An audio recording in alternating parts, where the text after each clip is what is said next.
Eh bien, bonjour à tous. Bonjour à vous qui nous rejoignez aujourd'hui en ligne, encore une fois, et ça va durer plusieurs semaines. Je parle un peu seul avec une caméra et juste les 2-3 personnes qui ont le droit d'être ici aujourd'hui. En tout cas, c'est un plaisir de vous avoir et de nous rejoindre ici en ligne. Et comme cela a été dit juste avant par Rachel, quel que soit l'endroit où vous vous trouvez, le jardin, ou alors dans votre appartement, dans votre salon, ou peut-être juste sur votre lit parce que vous vous reposez, bonjour à vous tous. Mais avant d'aller plus loin dans cette série de messages, j'ai quelques messages particuliers. Alors, je vais m'asseoir parce que je souhaite lire quelque chose à plusieurs personnes. Alors, j'ai tout d'abord un message particulier à tous les personnels soignants, que ce soit les médecins, les infirmiers, les infirmières, les aides-soignants, les brancardiers, le personnel de cantine des hôpitaux, le personnel de service dans les hôpitaux, qui passent leur temps à désinfecter, nettoyer, aux urgentistes, aux SAMU, aux SMUR, aux pompiers, au service de santé des armées, à toutes les personnes qui travaillent dans les EHPAD. Merci, merci et encore merci. Un message aussi aux policiers, aux gendarmes, aux militaires de Sentinelle et ceux qui vont rentrer dans cette action du plan résilience. Vous qui devez contrôler les personnes qui parfois ne respectent pas ces règles sanitaires, que ces personnes puissent être corrigées, ceux qui profitent de ces temps pour continuer leurs méfaits, merci d'être présents. Merci et encore merci. Un message aussi à ceux qui ne restent pas confinés, parce que nous avons besoin de vous. Ces personnes qui doivent travailler pour que des choses se passent dans ce pays, que ceux qui ont besoin d'acheter de la nourriture et autres puissent en avoir, etc. Alors vous qui assurez la maintenance de beaucoup de choses, vous les livreurs, vous qui faites des plannings, l'organisation de tout ce qui se passe, vous qui vous occupez des animaux dans des écuries, des parcs animaliers, des élevages, vous les agriculteurs, les éleveurs, merci, merci et encore merci. Un message aussi particulier aux membres du gouvernement et les groupes scientifiques et médicaux, pour les décisions que vous avez à prendre, combien cela est compliqué de ne pas frustrer la population et en même temps prendre des décisions sanitaires nécessaires afin d'endiguer cette crise sanitaire historique. Prendre des décisions sans prendre parti dans une chose ou une autre, sans y voir du gain mais le bien de tous. Combien il est difficile d'être dans ces positions de pouvoir pour le bien de tous, premièrement, tellement difficile. Merci, merci et encore merci. J'en oublie certainement. On vous remercie quand même. Mais sachez que nous sommes nombreux à prier pour vous. Je sais que ma famille et la famille de plusieurs personnes qui sont là, nous prions tous les jours pour vous. Pour ceux qui sont malades, pour leurs proches. Et je sais que nous sommes nombreux membres de l'Église, la vraie. Et vous savez, la vraie Église, ce sont tous ceux qui croient que Jésus-Christ est mort pour leurs péchés et qu'il est ressuscité d'entre les morts. La vraie Église, ce n'est pas des membres d'une religion ou d'une institution quelconque. Et il y a une chose que je trouve bien, en fait, quelque part dans ce confinement, c'est que l'Église est partout. L'Église n'est pas enfermée, parce que la vraie Église, rien ne peut la contrer, rien ne peut la stopper, même un virus. Et l'Église aujourd'hui se trouve partout, de fait, parce qu'en fait, on ne peut pas être dans un bâtiment enfermé, et du coup, elle se trouve partout. Alors sachez, vous tous, à qui nous voulons dire merci, vous avez des gens partout autour de vous qui souhaitent vous dire merci pour ce que vous faites, pour nous tous. Alors, ce que j'aimerais faire, quelque chose que je ne fais pas régulièrement quand je commence à prêcher, j'aimerais prier pour vous tous maintenant, là, en ligne. Et je finirai par une prière aussi que Jésus-Christ lui-même a conseillé à ses disciples en leur disant « Enfermez-vous dans votre chambre et priez comme cela. » Seigneur mon Dieu, mon Père Céleste, je te prie pour toutes ces personnes que nous avons listées et il en manque. Je te demande vraiment de poser ta main sur eux. Accompagne-les dans ces tâches difficiles. Tu vois combien sont eux-mêmes tombés malades pour le bien des autres. Ce sacrifice est tellement magnifique. Je veux te remercier. Garde-les, garde leur famille, s'il te plaît, dans toute cette histoire terrible. Et j'aimerais prier aussi, comme toi tu nous l'as enseigné, tu l'as enseigné aux disciples. Enfermez-vous dans votre chambre et dans l'intimité de votre cœur. Priez comme cela. Notre Père qui es aux cieux, que ton nom soit sanctifié. Que ton règne vienne, que ta volonté soit faite sur la terre comme au ciel. Donne-nous aujourd'hui notre pain de ce jour. Pardonne-nous nos offenses, comme nous pardonnons aussi à ceux qui nous ont offensés. Et s'il te plaît, ne nous laisse pas entrer dans la tentation, mais délivre-nous du mal, car c'est à toi qu'appartiennent la puissance, l'honneur et la gloire au siècle des siècles. Amen.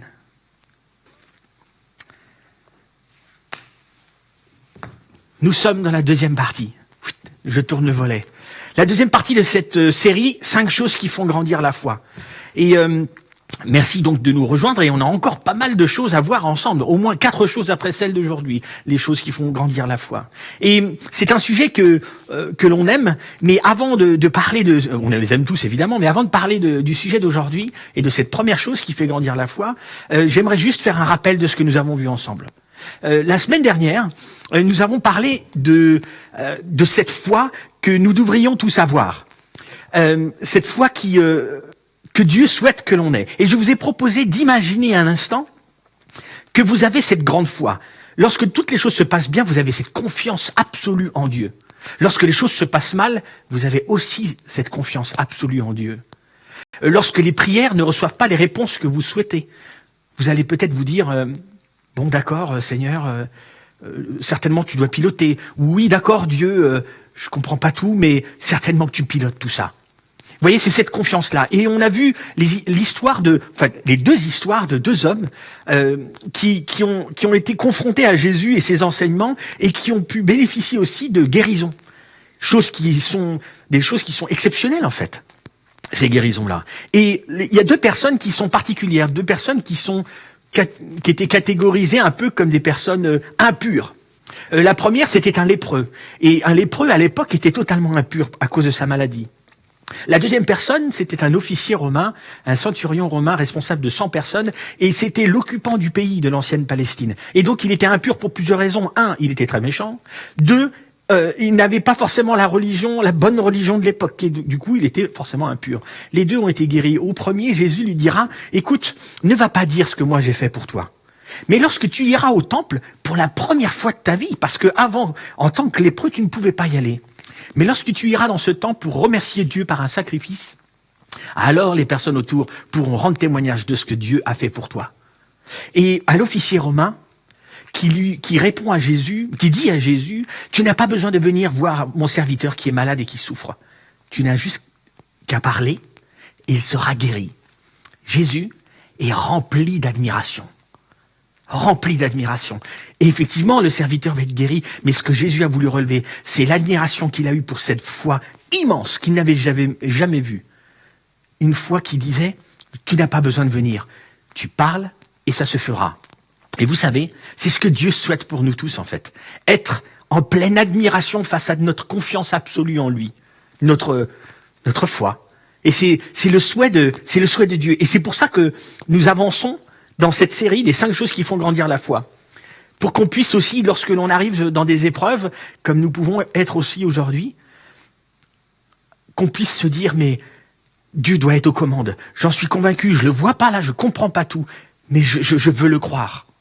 Alors, je vous ai laissé une phrase qui va s'afficher à nouveau. Et cette phrase-là qui reviendra plusieurs fois dans la série. Une grande foi ne repose ni sur les connaissances, ni sur des règles à suivre, mais sur le fait de dépendre de Dieu. Ni sur les connaissances, parce que les connaissances remplies de connaissances, ça nous apporte plus de l'arrogance qu'autre chose, un gros cerveau. Ni sur des règles à suivre, juste de l'incohérence.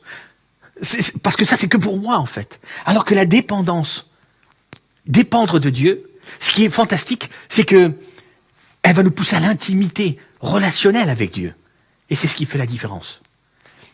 Une grande foi ne repose ni sur les connaissances, ni sur des règles à suivre, mais sur le fait de dépendre de Dieu.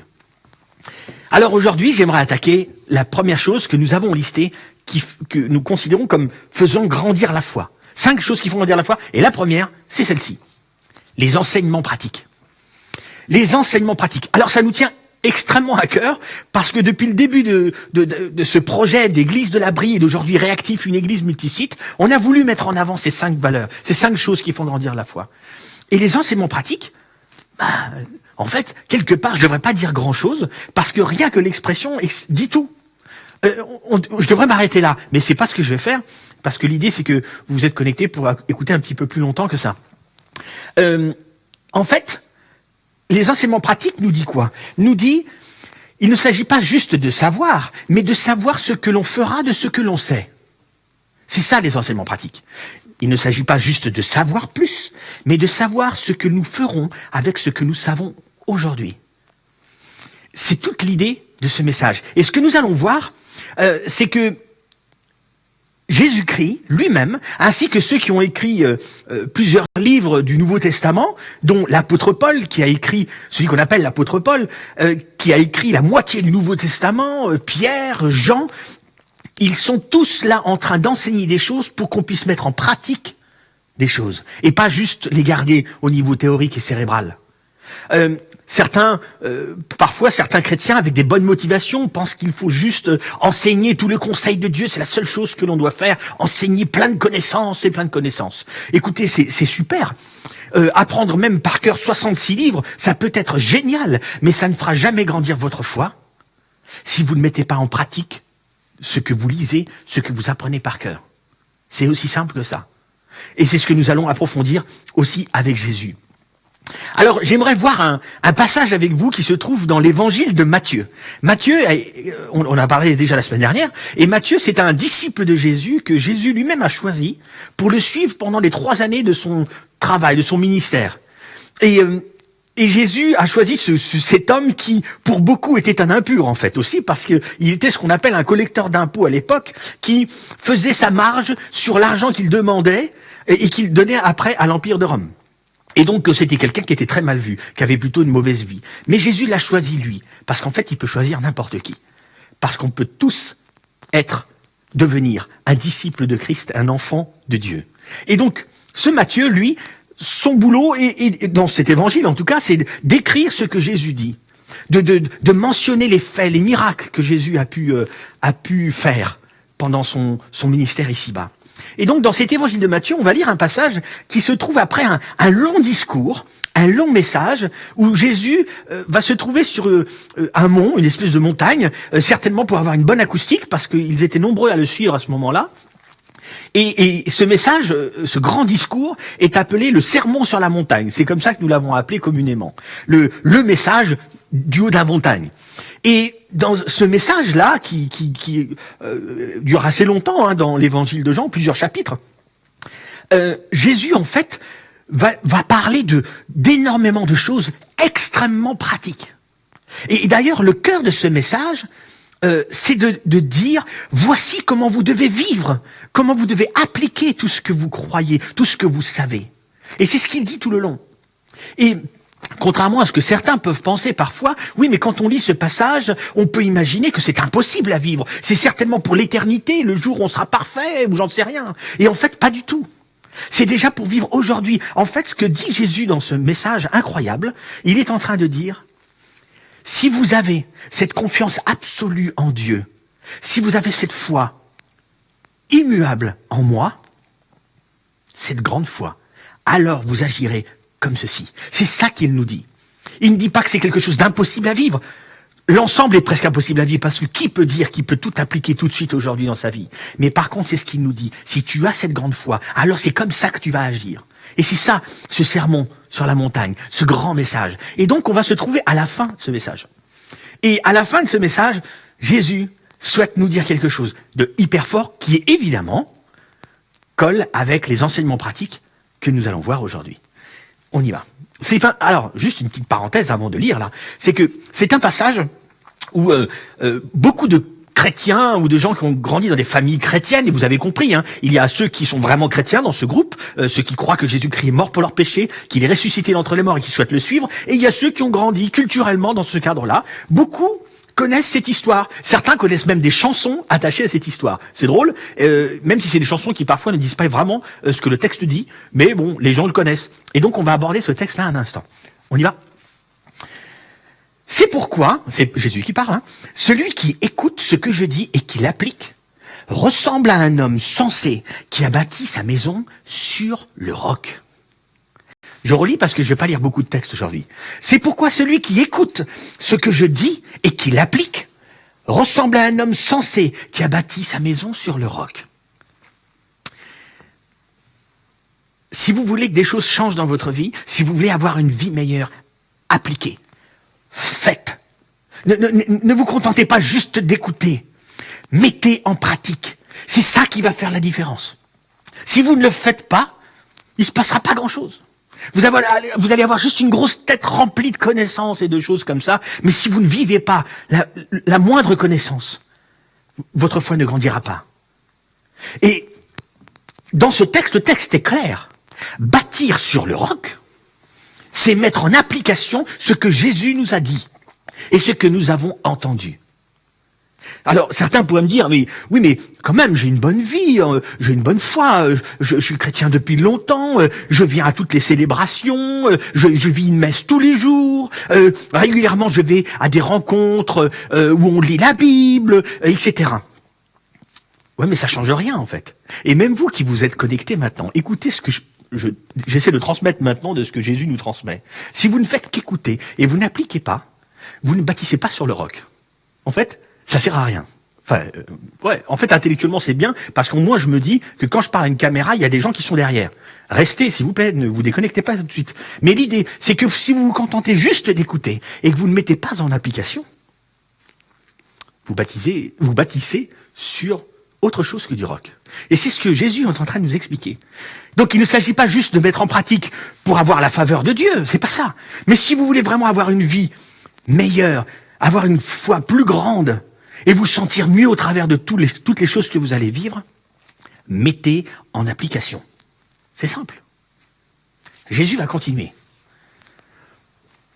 Il a plu à verse, les fleuves ont débordé, les vents ont soufflé avec violence. Ils se sont déchaînés contre cette maison. Elle ne s'est pas effondrée, car ses fondations reposaient sur le roc. Moi, j'aime tellement quand Jésus-Christ enseigne, parce qu'il n'y a jamais de triomphalisme. Jamais. Il n'est pas dans un monde totalement éthéré, déconnecté de la réalité, et qui nous dit, si tu as la foi en moi, tu t'iras bien. C'est faux. Que ceux qui vous disent ça se taisent, c'est faux. Il le dit même là. Ceux qui ont mis en application, ce sont ceux qui bâtissent sur le roc. Les fleuves ont débordé, ça va arriver. La tempête va souffler violemment. Et ils se sont déchaînés contre cette maison. Il va y avoir quand même des problèmes, c'est sûr. Regardez là où nous en sommes aujourd'hui, on ne peut pas vivre des relations normales à cause de ce virus qui nous tombe dessus. Ça va se passer, c'est clair. Mais la maison ne s'est pas effondrée. Pourquoi ? Parce que ses fondations reposaient sur la mise en application de ce que Jésus nous a dit de vivre. C'est simple. Je pourrais m'arrêter là, c'est incroyable. Mais j'aime ce non-triomphalisme, cette réalité, cette connexion à la vraie vie de nous tous et de vous tous là. Parce qu'on a tous vécu des tempêtes dans notre vie, tous. Et là Jésus nous dit, si tu mets en application ce que je te dis, tu tiendras. Waouh. Alors il va plus loin. Mais celui qui écoute mes paroles, sans faire ce que je dis, ressemble à un homme assez fou pour construire sa maison sur le sable. Et le sable, c'est meuble, ça ne tient pas bien, contrairement au roc. Là, il nous dit, si vous ne mettez pas en application, ça ne changera rien dans votre vie. En fait, c'est pire que ça, c'est que vous allez mettre une fondation qui ne tiendra pas le coup. Parce qu'elle est sur le sable. Et on sait très bien que le sable tient bien moins bien que le roc. Alors il va plus loin. Parce qu'en fait, il arrive les mêmes choses à tout le monde. Il a plu à verse. Les fleuves ont débordé sur la maison qui est fondée sur le sable. Les vents ont soufflé avec violence. Ils se sont déchaînés contre cette maison. Mais elle s'est effondrée et sa ruine a été complète. Sa ruine a été complète. Elle n'a pas tenu le coup. Et vous savez, ça me fait penser à une chose.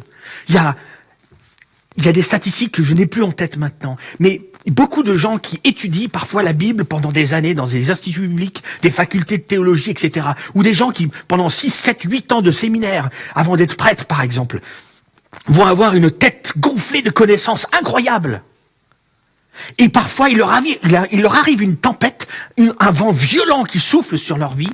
Et vous savez quoi ? Leur foi ne tient pas. Vous savez pourquoi ? Parce qu'ils ont juste bâti le tout sur du sable. Juste sur de la connaissance et pas de la mise en application de la connaissance. Si lorsqu'on a étudié 3 années non-stop toutes ces connaissances-là, si on mettait en application ces 3 années sur tout, ce serait hallucinant. Notre foi ne pourra pas grandir si on ne met pas en application sur le, et donc on ne le bâtit pas sur le roc. C'est simple. Le texte. Quand Jésus finit de parler, les foules étaient profondément impressionnées par son enseignement, car il parlait avec une autorité que n'avaient pas leurs spécialistes de la loi. J'aime aussi l'idée que les enseignements pratiques sont les enseignements qui remuent. C'est pas quelque chose de tout mou. En fait, les enseignements pratiques vont bousculer. Il se trouve que régulièrement, Jésus, quand il enseignait, à la fin de certains de ses enseignements, parfois, on lit que les différentes personnes essayaient de lui casser la figure. On essayait de l'éliminer, tout simplement. Parce qu'en fait, c'était gênant, parce qu'il faut mettre en application des choses, qui vont peut-être à l'encontre de juste rester théorique, éthéré, déconnecté. Parce qu'en fait, dès lors où on met une connaissance en marche, ça change ça change la vie. L'idée, c'est d'avoir tellement confiance en Dieu, au travers de toutes les circonstances, que j'essaie de vivre ça pleinement dans l'application tous les jours des connaissances que je peux avoir en moi. Vous savez, dans nos environnements d'enfants, les environnements d'enfants, ce sont au niveau de l'Église, ce sont les organisations que nous avons afin de donner aux enfants un cadre super où ils peuvent s'épanouir et eux-mêmes avoir leur foi qui grandit. Et tout à l'heure, dans l'introduction, qui ne restera peut-être pas dans les vidéos après, dans l'introduction, Rachel nous a mentionné justement ce que l'on a mis en place sur Internet pour les enfants. Et vous savez, les enseignements pratiques sont déjà là pour nous. Alors, on n'est pas juste en train de leur enseigner des choses théoriques, genre tu dois connaître toutes les histoires qui se trouvent dans la Bible. Ça, c'est génial. Mais maintenant, tu vas transformer ça dans ta vie par des mises en application réelles. Le respect. Tu respectes les autres, tu respectes ton collègue, tu lui mets pas la main sur la figure. Apprends, obéis. Le courage, la détermination, plein de valeurs qui sont extrêmement pratiques. Et c'est ce qu'on souhaite leur transmettre. Alors, si vous avez des enfants, connectez-vous. Des enfants, église sur YouTube, Jump, église de l'abri sur YouTube. Connectez-vous, il y a des choses très pratiques pour eux. Mon épouse et moi-même, Marie-Alice, on va fêter 25 ans de mariage. Et cette année, j'espère que le confinement sera terminé quand on fêtera notre anniversaire de mariage. Vous savez, je suis reconnaissant que mes parents, mes beaux-parents, et que certaines personnes qui étaient autour de nous ont pu nous transmettre des enseignements très pratiques pour notre vie, à tous les deux. Des enseignements pratiques qui étaient, par exemple, du genre « tu ne te coucheras pas sur ta colère ». Vous savez, c'est arrivé rarement qu'on se soit couché sur notre colère, et ben on a mal dormi. Hein. C'est très rare que ça nous est arrivé. Parce que l'idée, de cet enseignement, c'est aimer l'autre, qui se trouve être ta femme ou ton mari. Ne te couche pas sur ta colère. Règle tout ça. Essaie même de dormir à 5 heures du matin, tant que tu résous ce conflit que tu as. Ne lave pas ton linge sale en famille, en public. Toutes ces choses-là, ce sont des enseignements pratiques. Je vous donne juste quelques exemples. Les contenus des enseignements pratiques sont aussi des contenus qui remuent. Parce qu'en fait, ça va nous changer dans nos habitudes, dans nos manières de faire. Alors, je remets cette phrase. Une chose, ça résume ce que je suis en train de dire, une chose qui fait grandir notre foi est le fait d'être régulièrement confronté à des enseignements pratiques. Et c'est pour ça que l'on dit aux responsables des environnements d'enfants, mettez des choses pratiques, des enseignements pratiques devant les yeux de nos enfants, à leurs oreilles, pour qu'ils mettent vraiment des choses en place. C'est bien beau de leur dire, il faut respecter, respect, et tu fais une chanson, respect, ou je sais pas quoi, mais dans la réalité, tu leur donnes pas des outils pour respecter l'autre. Des enseignements pratiques. Si nous sommes régulièrement mis en face de ces enseignements pratiques, notre foi grandira. C'est sûr, c'est évident. Alors, comme je l'ai dit aussi, ça remue que d'être en face de ces choses-là. Vous savez, moi j'aime quand quelqu'un parmi nous enseigne d'ici, de la scène là, et qu'il y ait des gens ici ou en ligne, j'aime quand j'entends après, moi j'étais pas d'accord, parce que je vois pas pourquoi je changerais mes habitudes. Ou alors, on s'engueulait avec ma femme, nanana. Et moi, je suis hyper content. Enfin, comprenez-moi, pas qu'ils s'engueulent, mais je suis hyper content du fait que, en fait, ça a mis un truc. Et là, ils sont obligés de discuter. On n'est pas resté que dans de la théorie. L'idée, c'est de ne pas rester que dans la théorie. Parce que ce qui fait la différence, c'est de mettre en application. C'est simple.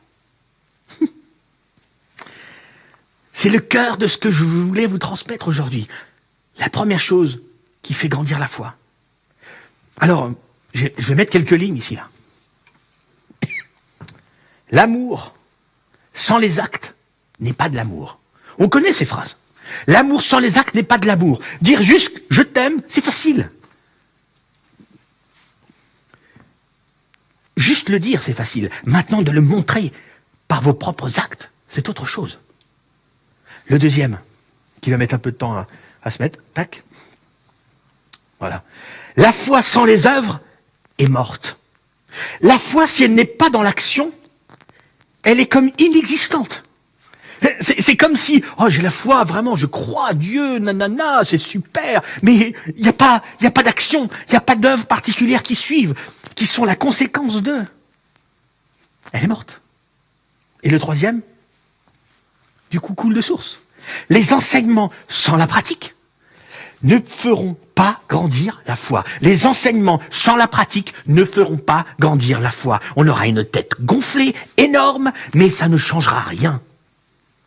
Ça ne fera pas grandir la foi. C'est excellent. Et attention, on ne met pas en opposition la connaissance et la pratique. Non, non, non, non. C'est un cumul des deux. C'est une mutualisation des deux forces. C'est ça que ça veut dire, les enseignements pratiques. Alors, le message est simple, en fait. Et moi, je trouve qu'avec le confinement, que nous sommes tous en train de vivre aujourd'hui, je trouve que c'est parfait pour bien vivre ce dont nous parlons ici. Parce que certains pourraient tomber dans il faut faire plein de choses, partir partout, rencontrer plein de gens, faire plein d'actions, etc. Ce n'est absolument pas ce que nous disons ici. Pas une seule seconde. Ce que nous disons, c'est que la première application, la première chose à faire par rapport à ce que on entend et ce que l'on entend de ce que Christ nous dit au travers de ses différents livres, etc., c'est de changer, de mettre en application, de faire quelque chose sur nous-mêmes. La moindre chose que tu connais, essaye de la mettre en pratique. C'est hyper simple. Ce n'est pas faire plein de choses. Si c'est ce que vous comprenez très très mal. On est en train de dire, mets en application, dans ta tête là, aujourd'hui les choses. Et dans le confinement, c'est génial, parce que tu peux pas faire beaucoup de choses, tu peux pas sortir. Et tu peux pas rencontrer beaucoup de gens, et tu peux pas avoir beaucoup d'activités. Donc, ça veut dire quoi, de mettre en pratique? C'est simple. Il y a régulièrement dans le Nouveau Testament, dans les différents livres qui composent le Nouveau Testament, il y a régulièrement cet enseignement de Jésus qui est répété, qui est « aimez-vous les uns les autres ». Aimez-vous les uns les autres. En période de confinement, les uns les autres sont plutôt réduits. Pas mal réduits. Il n'y en a pas beaucoup des uns et des autres autour de vous. Et pour ceux qui ont des familles, mettez en pratique. Allez-y. Aimez-vous les uns les autres. Aujourd'hui, on entend des choses terribles. Il y a encore plus de violence intrafamiliale. On est chez les fous. Aimez-vous les uns les autres. C'est maintenant qu'il faut mettre en application. Plus que jamais. Il faut mettre en application. Comment vous allez agir vis-à-vis de votre mari ou de votre femme, si vous en avez, ou de vos enfants, si vous en avez. Si vous êtes seul, aimez-vous les uns les autres, ça veut dire quoi? Mais ça veut dire intentionnellement, mettez des choses en place pour écrire, pour appeler, pour envoyer des emails, des lettres, peut-être des signaux de fumée, j'en sais rien. Et réfléchissez à comment vous pouvez aimer l'autre. Et autre chose, il nous est écrit aussi, il nous est dit aussi, aime l'autre comme tu t'aimes toi. Aime ton prochain comme toi-même. Hein? Je vous propose peut-être de commencer, pour certains, à vous aimer un peu vous-même. C'est-à-dire, au lieu de vous voir comme une espèce de sous-race de l'humanité régulièrement, essayez de comprendre peut-être une chose. Dieu, lui, vous voit avec une grande valeur, une valeur tellement grande, qu'il a envoyé son Fils mourir pour vous, afin que vous puissiez croire et avoir une vie éternelle hallucinante. Commencez par vous aimer vous-même. Mettez les choses à plat. Si vous êtes seul aussi, peut-être seul en vous-même, peut-être que intentionnellement vous devez réfléchir à ce que vous avez vécu. C'est pas juste de l'introspection à deux balles, hein. C'est réfléchissez, peut-être vous avez des choses à résoudre avec quelqu'un, demandez pardon à quelqu'un. Vous avez peut-être subi des choses, mais moi je vous propose que vous pouvez aujourd'hui ne pas vivre ce que vous avez subi, mais vivre autre chose. Dieu pense que vous avez une valeur inestimable. Inestimable. C'est de la mise en pratique tout ça. C'est simple. Enfin non, c'est compliqué, mais c'est facile à expliquer. J'aimerais vous laisser un dernier texte. Un texte qui a été écrit par Jacques, le frère de Jésus. Imaginez un instant comme ça devait être compliqué d'être le frère de Jésus-Christ. Tu grandis avec quelqu'un qui dit qu'il est le envoyé de Dieu, qu'il est le fils de Dieu. Je veux dire, pendant très longtemps, Jacques, le frère de Jésus, n'a pas cru en ce que Jésus-Christ disait. Il a dû attendre que son frère meure sur une croix et qu'il ressuscite d'entre les morts pour se dire « Oh purée, mais c'était vrai, j'y crois ». Et on verra plus tard qu'il devient responsable d'une grande église à Jérusalem. Mais Jacques, voici ce qu'il nous dit. Seulement, ne vous contentez pas de l'écouter, la parole. Traduisez-la en actes, sans quoi vous vous tromperiez vous-même. En effet, si quelqu'un se contente d'écouter la parole, sans y conformer ses actes, il ressemble à un homme qui, en s'observant dans un miroir, découvre son vrai visage. Après s'être ainsi observé, il s'en va et oublie ce qu'il est. Si vous ne mettez pas en pratique ces paroles que vous entendez, c'est comme un matin où vous vous levez avec la tête que vous avez, et il y a plein de choses sur votre visage, et vous vous dites, c'est pas grave, j'aime. C'est comme si vous vous êtes couché, vous aviez ce bout de patate qui était collé, mais vous l'avez pas voulu l'enlever. C'est aussi ridicule que ça. Je regarde dans ce miroir cette application qui doit changer quelque chose dans ma vie. Oui, peut-être que je dois arrêter de fréquenter telle personne une fois le confinement terminé. Ou peut-être que je dois arrêter d'avoir ces habitudes mauvaises, à cliquer des sites qui me font du mal dans mon esprit, dans mon cœur. Peut-être que je dois mettre en application. Et en fait, si on n'applique pas, c'est comme si on est confronté à ça, on sait que c'est mauvais, mais on se dit, c'est pas grave. On continue jusqu'à ce qu'on soit au plus bas du plus bas. C'est ce qu'il nous dit, Jacques. N'oubliez pas qui vous êtes. N'oubliez pas. Mettez en application. J'aimerais vous laisser une phrase pour cette chose qui fait grandir la foi, les enseignements pratiques. Et elle nous vient du bâtiment. Une vérité non appliquée est comme une peinture non appliquée. Elle ne change rien. La valeur est dans l'application. Vous savez, c'est très simple. C'est comme si vous avez un pot de peinture devant un mur, et que le mur est à peindre, il est vraiment crado, et que il faut le peindre, ce mur. Et le pot de peinture est devant. Il est toujours fermé avec un beau pinceau devant.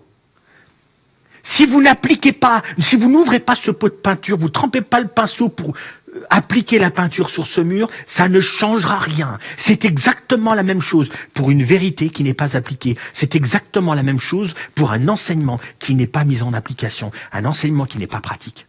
Ça ne sert à rien si nous ne l'appliquons pas, cet enseignement. C'est simple. Alors,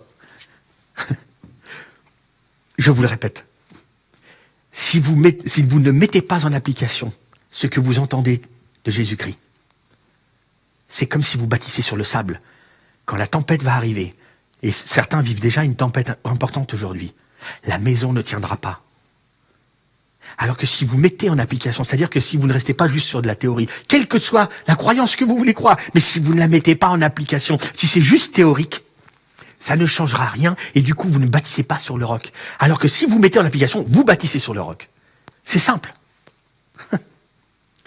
Et quand la tempête va venir, et pour certains la tempête est déjà là, vous pourrez tenir si vous avez bâti sur le roc, si vous mettez en application ces choses, la dépendance avec Dieu, la confiance, le pardon, toutes ces choses-là dans les relations avec ceux qui sont autour de vous aujourd'hui et ceux que vous fréquentez de loin de temps en temps quand vous êtes obligé d'aller travailler. J'aimerais juste terminer en priant. Seigneur, mon Dieu, mon Père Céleste, je te remercie encore une fois pour cette possibilité que nous avons de pouvoir nous adresser à plusieurs là. Merci aussi pour ces textes qui nous viennent de ce Nouveau Testament, de ces livres-là. Merci pour ces enseignements que toi tu as transmis à des témoins qui étaient là et qui écrivaient. Merci pour cet enseignement. Les enseignements pratiques. Des enseignements qui se mettent en application dans notre vie, dans ma vie, pour que je puisse mettre en place des changements. Et quelle que soit la petite connaissance que je peux avoir, si je peux la transformer en quelque chose de pratique, de tangible, de réel dans ma vie, ça va me faire grandir la foi. C'est au nom de Jésus-Christ que je prie. Amen. Au revoir à tous et à la semaine prochaine, 10h30, pour la suite de 5 choses qui font grandir la foi.